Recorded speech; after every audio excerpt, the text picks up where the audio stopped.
Hello, everybody, and welcome to another episode of Titanic Talks. And it is Monday, April 19th, 2021. And you know what that means. We are mere hours away from Doge Day. And I am incredibly excited about that because... hopefully, if you got in early, you're as excited as I am. The meme economy is something that has become very real, particularly over the past couple of weeks. I've spent a significant amount of time over the past, about the past week, with my jaw on the floor as I look at my cryptocurrency portfolio. We have a little kitten here ringing the bell. I think she's excited as about tomorrow also, because she knows it's probably going to lead to a lot of treats and toys for her. Probably a fancy new bed to not lay in. So maybe what I'll do is I'll make a purchase of some sort of large item that comes in a box, and then she can play in that. Because as any cat owner probably understands very well, they tend to enjoy the packaging that their treat or toy or bed comes in more than the actual item itself. Very exciting times. Do you have Bitcoin or Ethereum, Litecoin, Doge? Hopefully a good amount of you jumped on the train years ago, or I guess in the case of Doge, even a week ago. Last month is even better, but it's so strange. Like I guess you would call it the meme economy, and now with all the NFTs blowing up, it's just kind of like, wow, we do live in a simulation, don't we? Because nothing makes sense anymore. But it was a very, very incredible weekend. The response to Senorita has been incredible. I was really excited to get that song out into the world. And when I made the music video, I thought it was a good, fun time.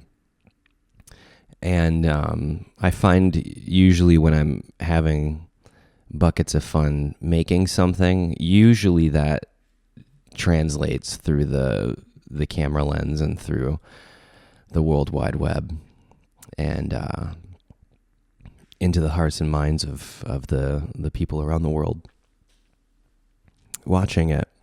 So thank you, everyone, for the support, and thank you for streaming the song on Spotify and Apple Music, watching the video. Super, super helpful, I had a conversation with a friend of mine the other day, and we just kind of got into the idea of independent artists, and it was a pretty fascinating conversation, actually, because we were kind of going over, as we're I recently made a music video with him and our other friend Tony Kate, and it's a new project, and so we're really starting from the fundamentals and the basics, which is, for me, there's a degree of when I'm starting something new, there's a degree of, well, times are changing at an exponentially fast rate as far as how music is distributed and streamed and discovered. But the fundamentals of creating content, to put it simply, that with the intention of putting it out into the world to, share the experience of creation. I think it's really remained the same since really the beginning of broadcasting, from the radio on to television. And, in my career, my career started before YouTube even existed. So those of you who have been watching for that long probably remember when I would exclusively upload my video content to Vimeo. And that was, at the time, there was a moment where Vimeo and YouTube were kind of neck and neck as far as like, oh, which one's going to be the big one, and kind of being a bit of a technology focused creator. Vimeo had an amazing, the compression looked incredible and still does. And maybe if you've seen music videos or short films on Vimeo, you'll notice like it looks a little different, and that's just because of compression algorithms and just literally the way the video is like transcoded and converted to be small enough to stream at a reasonable data rate without, because when I upload these videos are on average, I think like 18 gigabytes, because they're nowhere near highest quality, but substantially large files.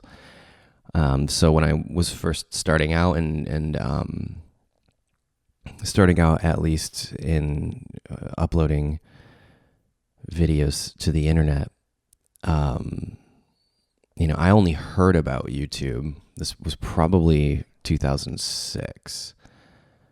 It was brand new, and back then, for all of the old timers,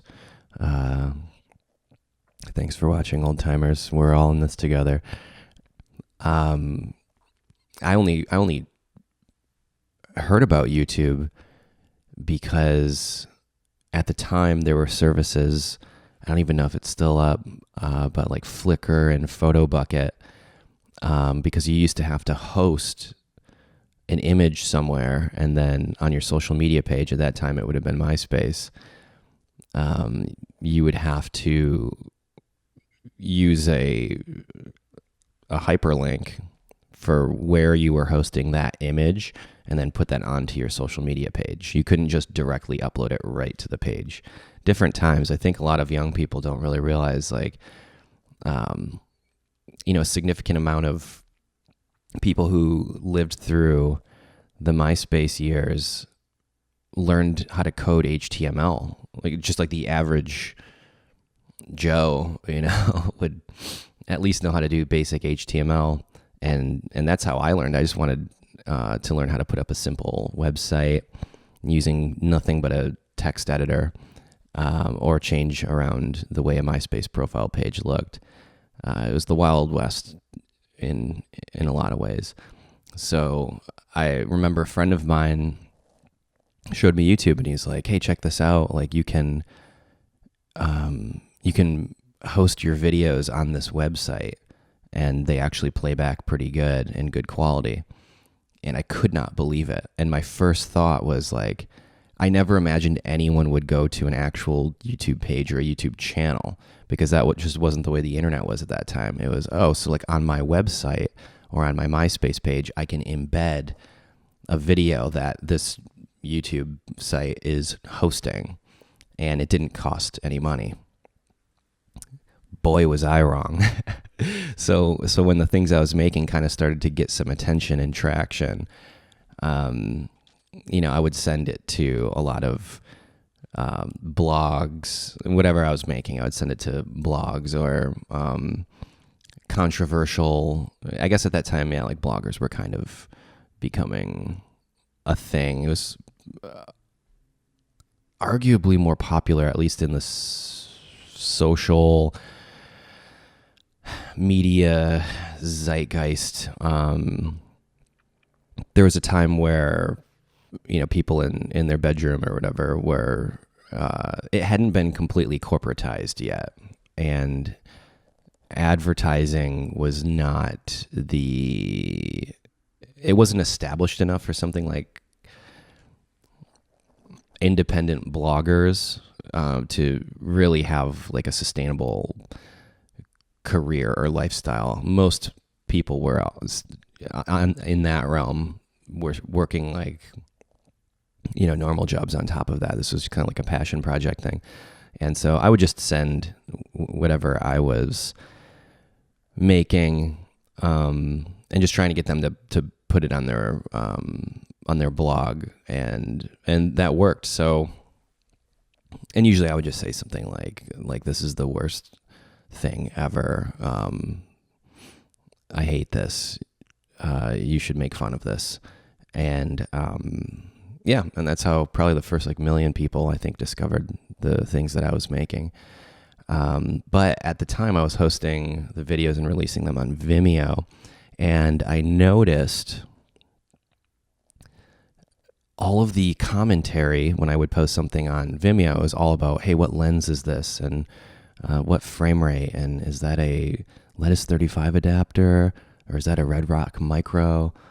And, hey, what shutter speed are you shooting on this slow motion sequence? And, just really tech focused questions, which I like talking about, but especially for the kind of content around that time that I was making, I was like, yeah, that stuff's cool, but that's really not like being in my early 20s, being like, I have something to say. It just wasn't the focus for me, and I guess the messaging that I was putting out. So when I started putting things on YouTube, I noticed it was less like tech savvy focused, and it was more about the content itself. And so I thought, it's probably a good idea to just focus on where the community is that I'm trying to communicate with. And so, that was right at the beginning. And I think, it's funny looking back, because there was, for a long time, especially when I was really starting to get going with it, there was no way to monetize it. I mean, you could like sell shirts, or, you could run like a merchandising operation. But at that,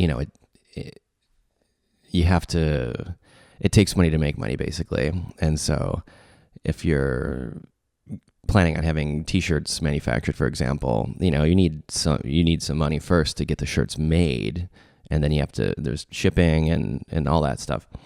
And especially at that time, there wasn't really an infrastructure that was, I would say, universally accepted, where people were like comfortable enough to pay money for something from some kid on the internet.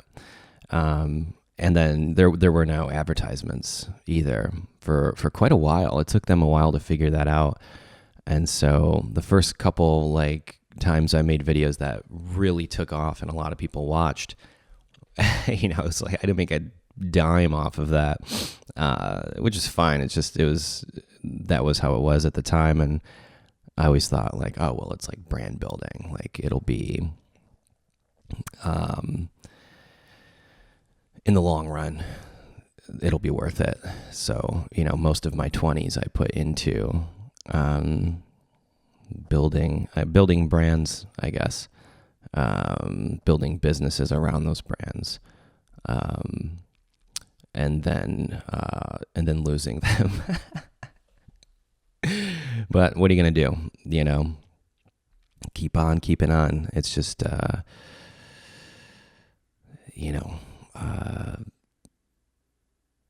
lot of my mentors actually have had kind of similarities in their perspective about building a business and losing it, because everyone I know, who I consider a mentor, particularly in business, everyone has had a massive loss in business that they have recovered from.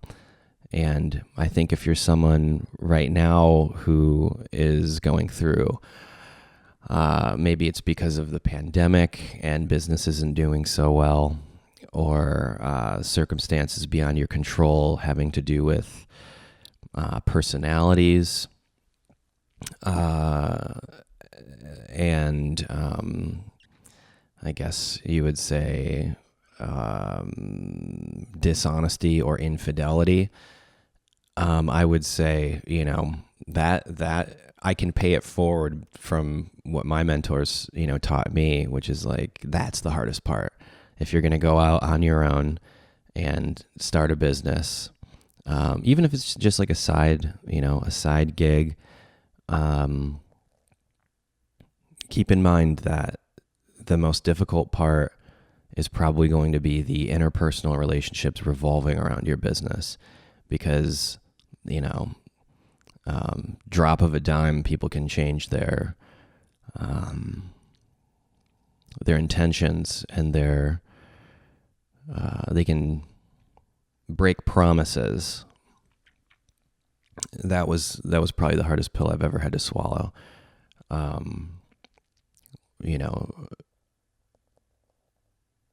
Starting a business with someone and growing it to be substantially larger than we ever thought. And then all of the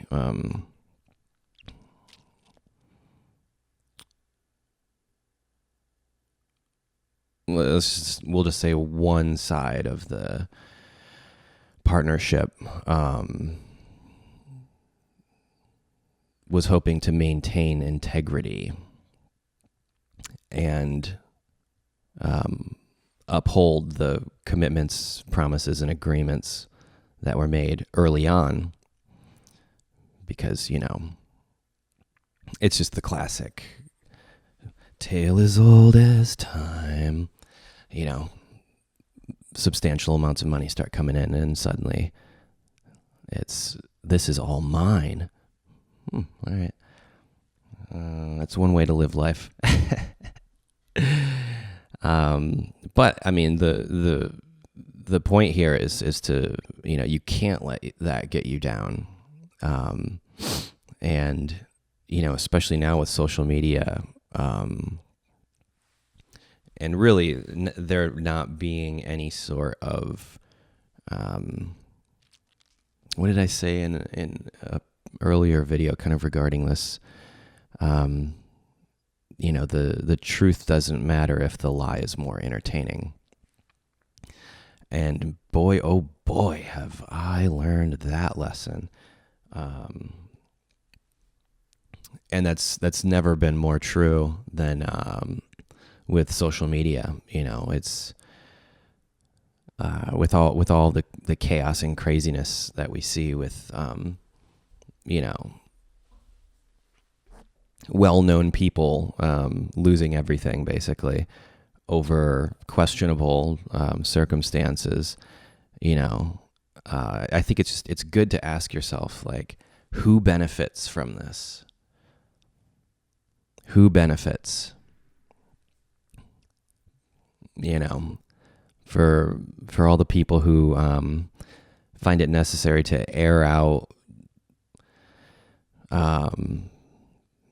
just very questionable grievances, how might they be benefiting? Are they trying to maybe get you to look over here because they maybe have something over here that wouldn't be good for their personal brand? just spitballing here, but in kind of powering through that, and just being like, well, you know what?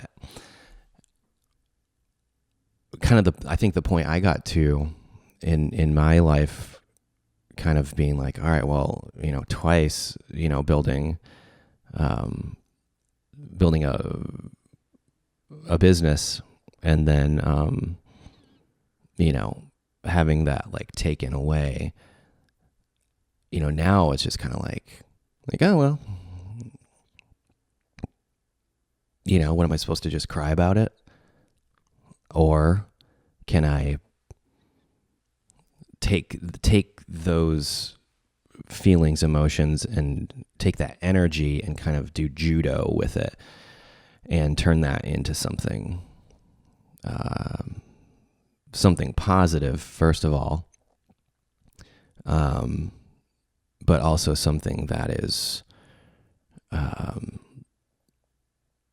that can hopefully bring light into someone's day, I guess you might say. Because I've done it before, and it's like, well,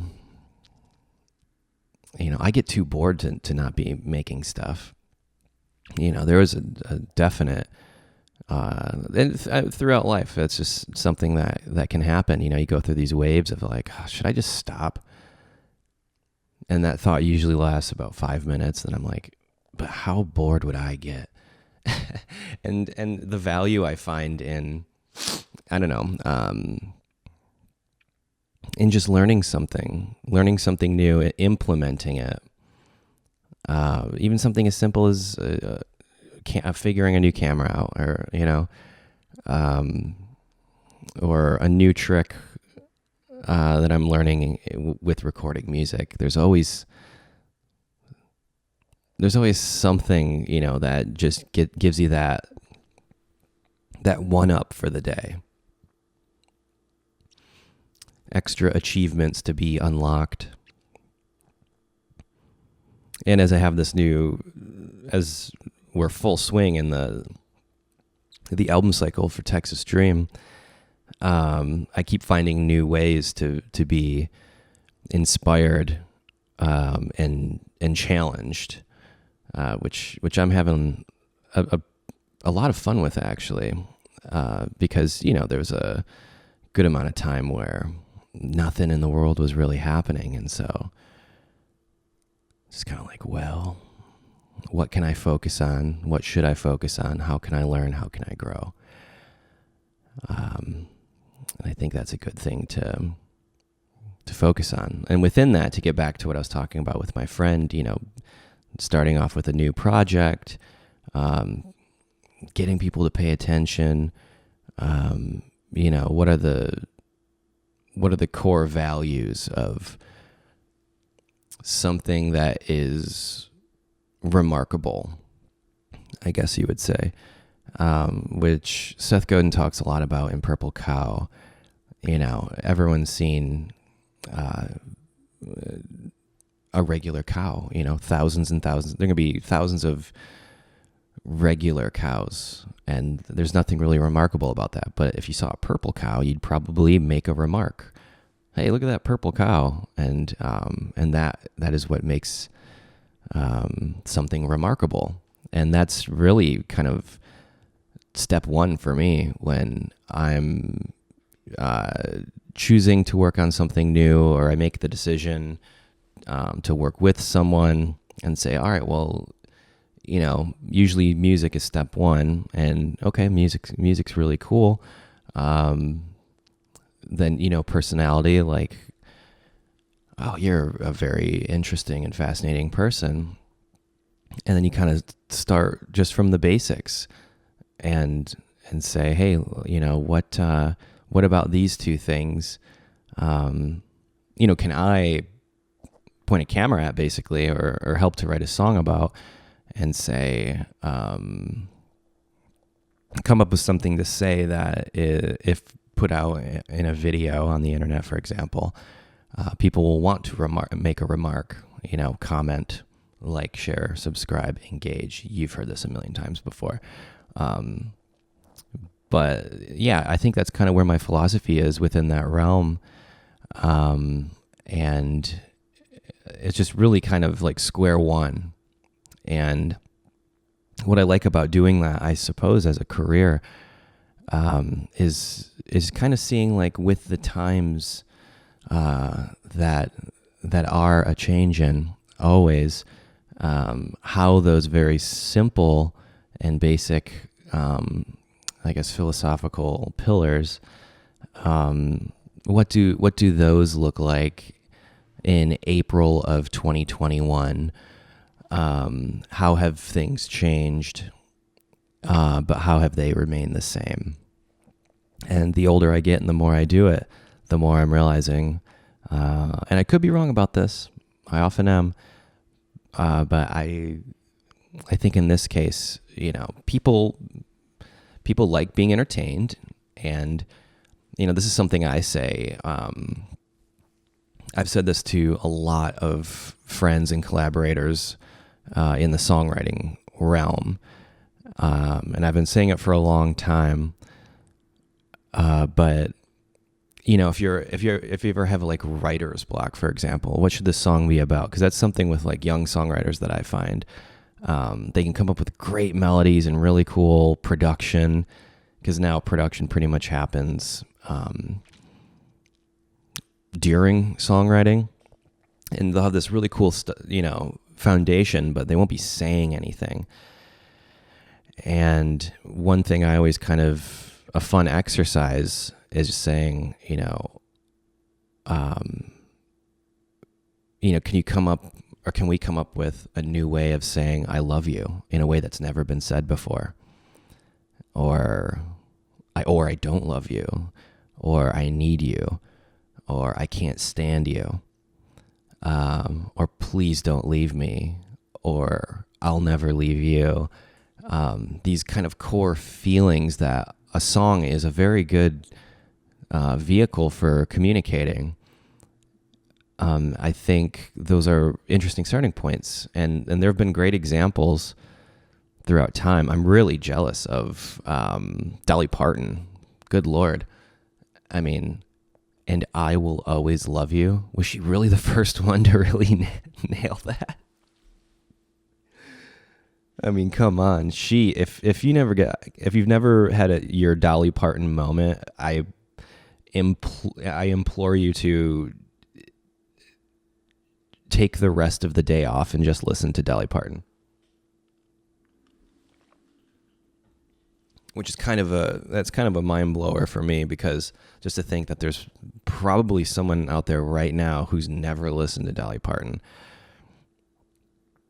And I don't say that condescendingly. I say that from a place of borderline envy, because I wish I could go back and listen to those songs for the first time.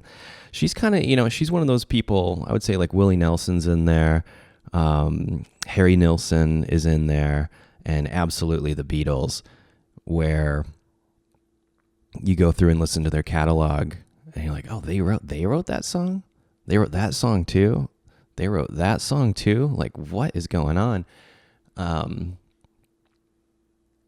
Because especially in 50s and 60s, it really wasn't until I could get a lot of heat for this, but one opinion out there, which I tend to subscribe to fundamentally, it wasn't until the Beatles that the artists themselves really started to write their own songs, right? Because the early Beatles hits were not songs that they wrote. Same with the Rolling Stones, actually. They were just kind of like reinterpreting American music for the most part, at least for the Stones, and just putting their spin on it on their cover. And then, I guess in like the early to mid 60s, that's kind of when things started turning, and the bands themselves or the artists started writing their own songs. And then on the American side of things, you had like the yeah, like the Dolly Partons and the, yeah, who did I mention before? Willie Nelson, Harry Nilsson, and they would just be like a songwriter and they'd have their cut, but a lot of the time, certainly with Dolly and Harry Nilsson, I think probably, arguably, their most famous songs, the most famous version of those songs are not their version. Because every once in a while someone will come along, Whitney Houston, and, she'll cover, Dolly's song and it's like the classic line when Trent Reznor covered Hurt, or I'm sorry, when Johnny Cash covered Trent Reznor's Hurt, the Nine Inch Nails song.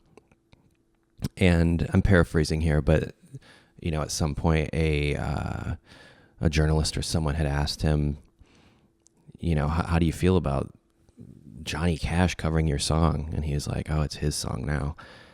I thought that was really, really cool and really interesting. Because I've actually seen people, there's nothing more bizarre than someone covering one of your songs. I love seeing that stuff, by the way. I think it's just like, I can't believe it still, all these years later. It's just like, wow, someone took the time to learn a song that I wrote and perform it and put it out there. Like, that's so cool. That's like, there's always that feeling. I've always had that feeling on stage too, just like playing in front of a bunch of people and they're all just like screaming the words. And it's like, wow, those are words that were just written on a piece of paper. And now there's a whole room of people, singing along. Like, that's just nothing in life. Nothing I have found comes remotely close to that. It's an amazing thing. And as someone who's spent a considerable amount of adulthood, relatively nihilistic, or at least, I don't know, cynical maybe. And I'm getting better at that. I really am. Every single day. That's why I started getting tattoos, actually, is so every day when I look in the mirror, I'm reminded. It's almost like Post-it notes on my body of like,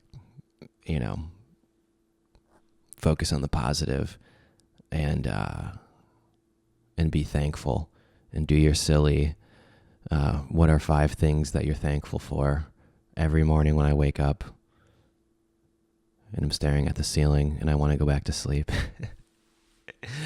I just remind myself, first thing, 5 things. What are they? They can be the same thing as yesterday. That's okay.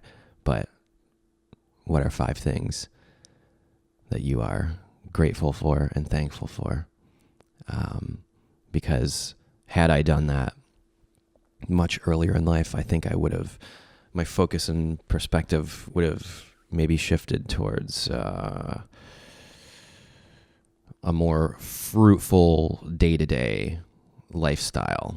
And I find in doing that, I very rarely now have those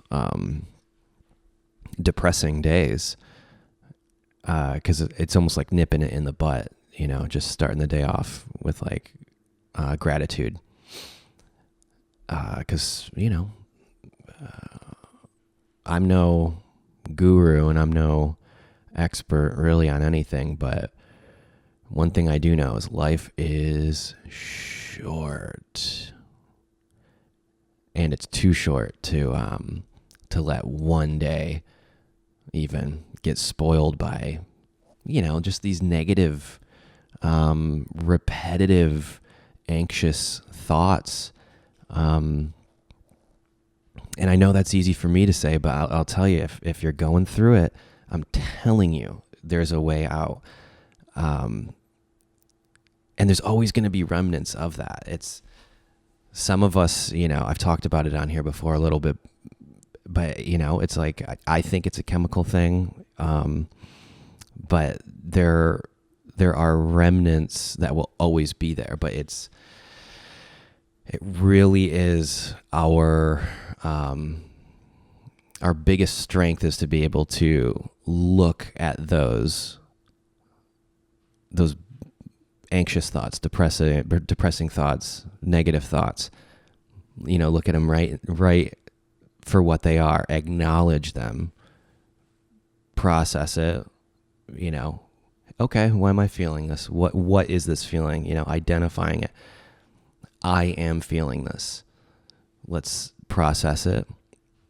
Let's understand it. And you know what? Sometimes if it festers and just doesn't want to go away, I just like to be like, okay, you're here with me, and that's okay. This too shall pass, and it always does. But when you're in it, it's so difficult. And I understand that. I mean, I went through entire years of my life just being, just letting it get me. And it really wasn't until in the video I did, the shirt and the trip, on that trip, I can't remember if I said this in the video, but there was a moment, and there's so many, just that one night in general I could talk about, for days. But there was a moment where everything was kind of like shifting between angels and demons, right? So I would see myself in the mirror as an angel, and then like it would just, as if like the entire lighting in the room had changed, and then I'd be a demon, and the sunken eyes and I would see my cheekbones seem to protrude more, my eyes looked dead, and then boom, next second, just like angels. It was really crazy. That's when I was like looking in the mirror, and then like, a little while after that, I had like gone back out into the main room, and I could like feel the presence of like a demon, like, or some sort of negative energy or spirit, whatever you want to call it. I don't know. All I can say is I felt it. And it was like one of the defining moments of my life, actually. And I remember I could feel the bad trip coming. 100%. It's just like, it's like a tidal wave.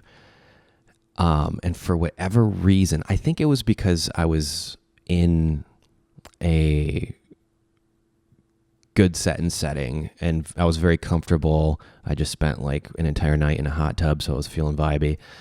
But for whatever reason, I remember for the first time ever, I confronted what I think were those thoughts of anxiety, depression, negativity. And the place I was in, and this changed my life, I just looked at this demon in the room and said, I'm here too. I almost called my new album that. I'm here too. Maybe that'll be the name of my book. I don't know. But that's one of the most powerful sentences in my life. And I gotta say, a lot changed after that. That's when I think there was like a perspective shift that occurred at that moment, and it was very definable. But 3 words, and I tell these stories because hopefully it can be utilized and helpful for someone who's going through a similar thing, because we're all just human beings. We're on this rocket ship to nowhere, in the middle of space on a planet that makes no sense. We feel things. And the social media world, with unbelievably sensationalized media everywhere we look, advertisements everywhere we look, fear blasted into our third eyes constantly. I think it's good to just stop and just be like, I'm here too when those negative thoughts happen, because we all feel them, and I think everyone's perspective maybe is different. I had an idea for a movie once, which I can talk about here because I'm never going to be able to make an actual movie. I had the idea for the movie basically was, I was like, oh, what if in the future they discover actually that everyone has an equal amount of pain, right? Not physical pain, but emotional pain. Somehow, 20 years in the future or whatever, they make this discovery. So, the kid who just lost, they dropped their ice cream cone, they feel the exact same amount of sorrow as the mother who just lost their child to cancer, right? And basically they find some way to measure that is a it's all equal, and pain is just pain, because there's always that thing where people talk about like their circumstances, like this one-upping, which is so popular in our culture now, which is, I heard it described as the, what was it? The sympathy Olympics, something along those lines. Sorry if I'm butchering that, but that's the general idea. It's like competitive to one up everyone. Oh, well, I'm the biggest victim. Oh, well, my circumstances are the worst. I'm the worst. You have to feel bad for me more than you feel bad for that person. And that's kind of where the idea for this kind of movie idea, or maybe I'll write it as a book actually. But what would the circumstances be on a global scale if we knew for sure, like, hey, my hurt hurts just as much as your hurt? It's a different paradigm, different circumstance, but we all hurt. And I think that's kind of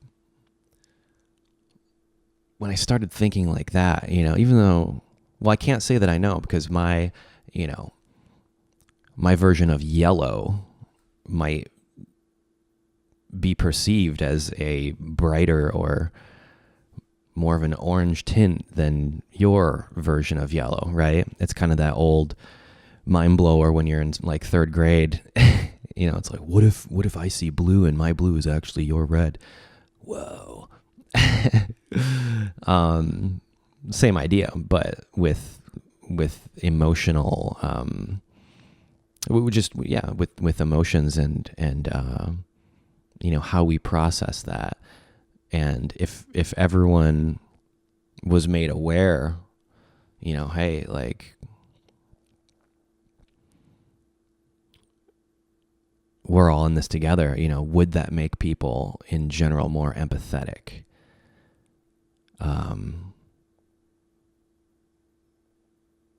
It's hard to say, hopefully, but I don't know what it would take to really make a big change. I'm just a dude out here talking to a digital camera.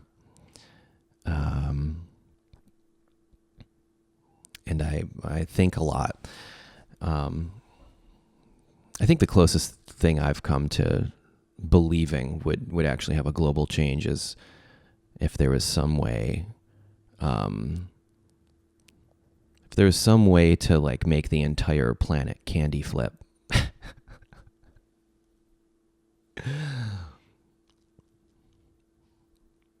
Probably a crime against humanity, so that won't ever happen. And I don't endorse that. I don't support it. But I have had the thought, man, what if everyone like had a little bit of this and a little bit of that, spent, 7 or 8 hours meditating on love and holding their friends and family as tightly as they could and just repeatedly telling them how much they love them.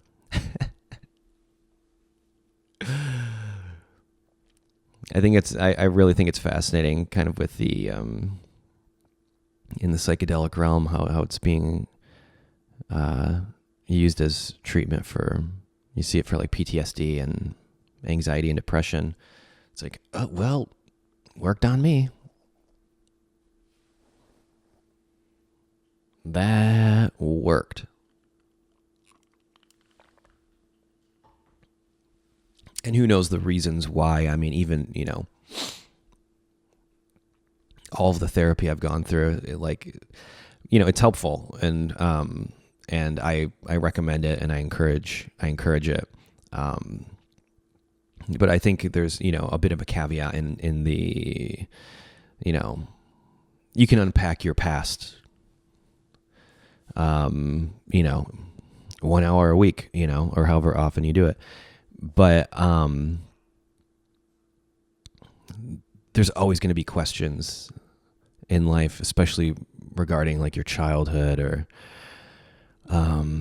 adolescence, and just the sometimes unfortunate or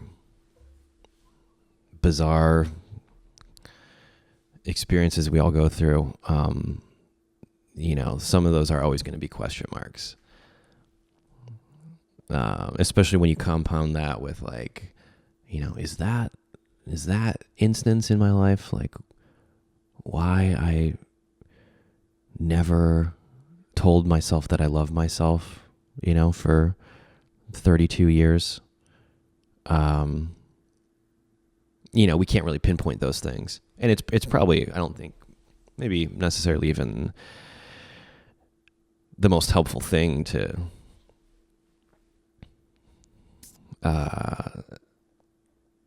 fully understand. But I can say from experience that with the administration of several key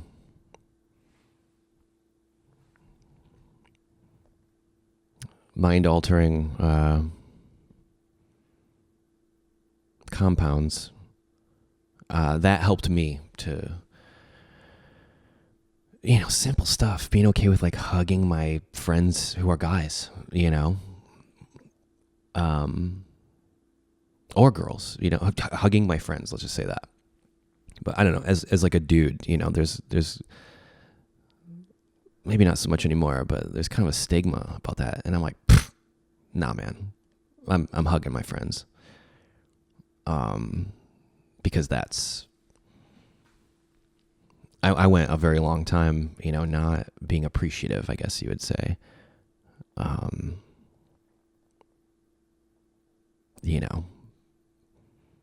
Those are those micro moments. I always talk about them, but the moments of novelty, it's like, oh man, just cherish every second of friendship, family, your loved ones. And I think, I don't know, maybe there was a version of that when I was younger, but God, I don't know. I just lately, and a lot more often, that's just the vibe I'm on. It's almost like something switched in the head that just, I kind of talked about this on, I think it was on the membership video from Friday, this previous Friday. I was just talking about, crying, listening to music, or like an emotional scene in a movie, that never happened when I was younger. Never. And now it's just like, what is happening? Am I like, I don't know.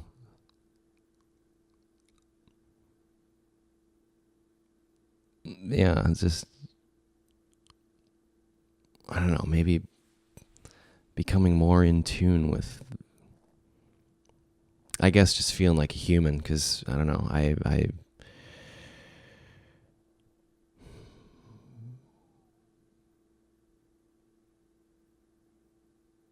this goes into way deeper territory, but for a significant portion of my adult life, I was trying to not be human. And the work I was creating was to get away from humanity, and almost treating myself like an AI or, robot or whatever. And because I thought I had to like protect myself from whatever it was, I don't know, to achieve, to get ahead. I had to have this armor on. And the hilarity is that was the complete opposite of what I truly needed. For my personal life and my business life, I was wrong about that.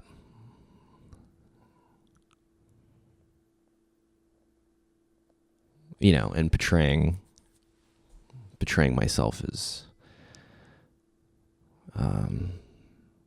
a blank slate.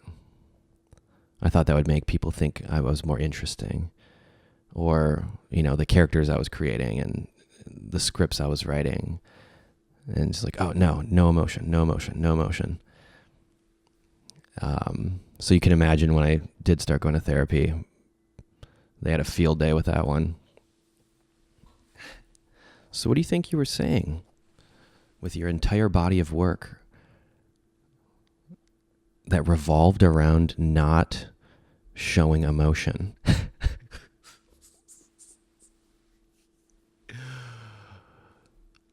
As my mother would say, good golly, Miss Molly.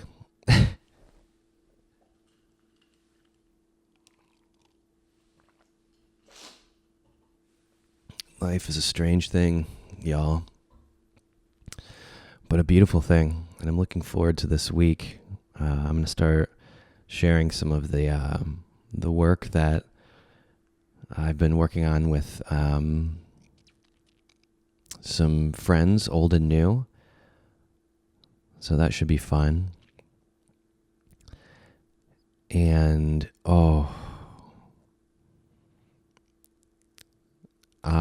as I am now, Senorita is into the world. The music video's out. And that just means, your main man right here is working on the next one already. And I think I found where the next one's where I'm gonna shoot it. Incredible spot.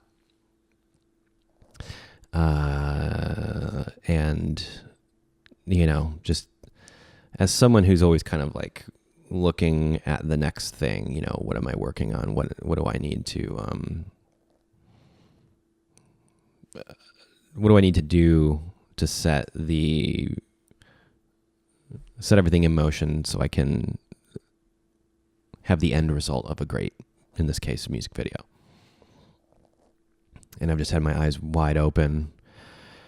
And I like to do it like per song, I've kind of been doing, I guess, like a song a month, as I lead up to the release of this album, Texas Dream. And now that I'm kind of into like the more fun songs within this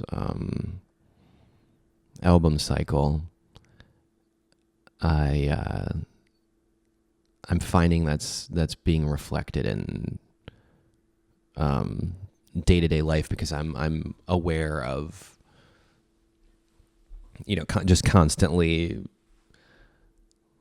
whether it's like looking for what the wardrobe's gonna be or where it should take place, or movies that I'm watching, I'll tend to kind of like implement if I see something, oh yeah, something like that, like I like that light, or oh, I like how diffused and hazy that is. I just kind of, in my notepad keep a little tally chronologically. And those things tend to compound into the end result, because as creative people, I was watching this fascinating, I believe it was a Vice documentary about Ed Hardy. And that would be my recommendation for this week. I'll find out what it is, and then I'll link it below. But I'm sure you can just Google Vice Ed Hardy documentary. It's kind of like a short documentary, but he had some fascinating tidbits of information. That's why I love documentaries so much, especially when there's like one-on-one interviews. You can really get inside the mind of a person, and especially if they're a creative person, that might activate some switches for your own creativity. It's literally why I do this. Hopefully there's someone out there, maybe in something I said, just right now, that activates something that will lead to a fruitful and, a blossoming career or life experience as someone who creates things, an artist, let's say. But he had some great ones in there, just kind of in general, just about. It really connected with me because I spent a lot of time in Japan, and he was fascinated by the traditional Japanese tattoo artistry and stylings. And he had a situation where he went over to Japan, and the counterculture there was, or at least this group of people that were wanting him to tattoo them, they were super into like the kind of like 1950s rockabilly culture, and we're totally mimicking that. Whereas here's this American guy who grew up with that alternative rockabilly, 1950s culture, and then those cultures collided, and just made this beautiful moment in history, and created this whole new awesome moment in art, and it's just so hilarious to me now that people are like, oh, cultural appropriation. One time I was on like an MTV show once, and they were like interviewing me, and they're like, how do you feel about cultural appropriation?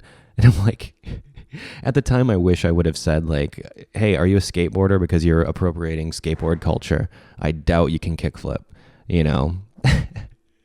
or like right after the fact, I remember like they went off script because there's actually footage of me on this show TRL, and I right out of the gate I knew like, oh god, this was a mistake. I shouldn't have come on here.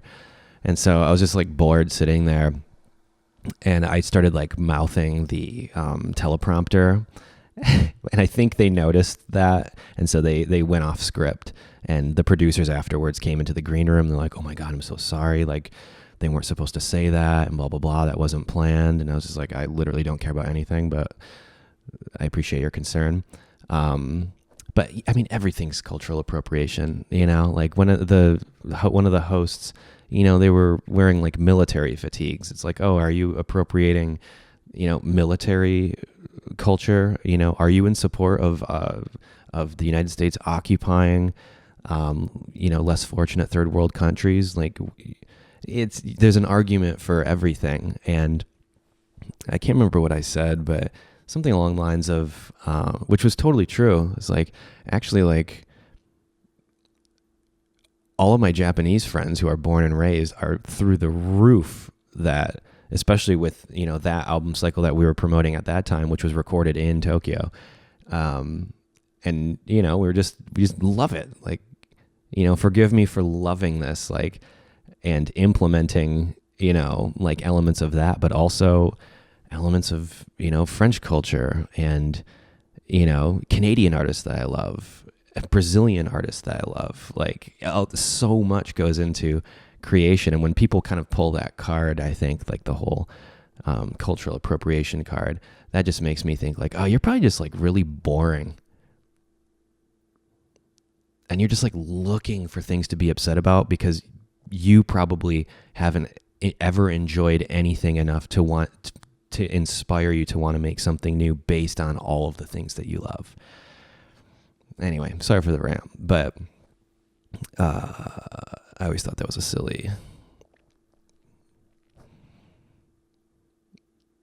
silly moment in my life. Fun times. Good times. This is a fun one. I'm excited. I'm not going to be that guy because I'm not a financial advisor. Everyone's saying, go buy Dogecoin, go buy Bitcoin, this and that. You know what? If you did already, like, awesome. I'm not going to give financial advice, but I will say I'm very excited about what's happening. And we'll see what happens with the cryptocurrency silliness. Big day tomorrow, Doge Day. If it hits 69 cents, I'm going to laugh so hard. Hoping for $1, hoping for $10 actually. Let's cross our fingers on that. And if that's the case, the next episode will be filmed on 35 millimeter, on 35 millimeter 35 mil cams, and probably way nicer lenses. Music recommendation for the week. I've been trying to listen to newer music because I realized like I tend to only listen to stuff from like the 60s. And I have to say, for new music, I think my favorite song I've heard recently that's new or newer, there's one on the radio right now. I believe it's Doja Cat.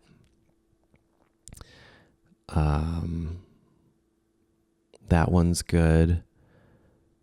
And yeah. Oh, I'm sorry. I'm when I'm driving, I typically am not paying attention to. That's when I listen to music. And I don't always catch the song titles. But whatever Doja Cat one's on the radio, maybe she has multiple. I'll find the one that I liked. And I'll link that below. Movie-wise, check out the Ed Hardy documentary on Vice. And also I would recommend to, if you're interested in the creative process,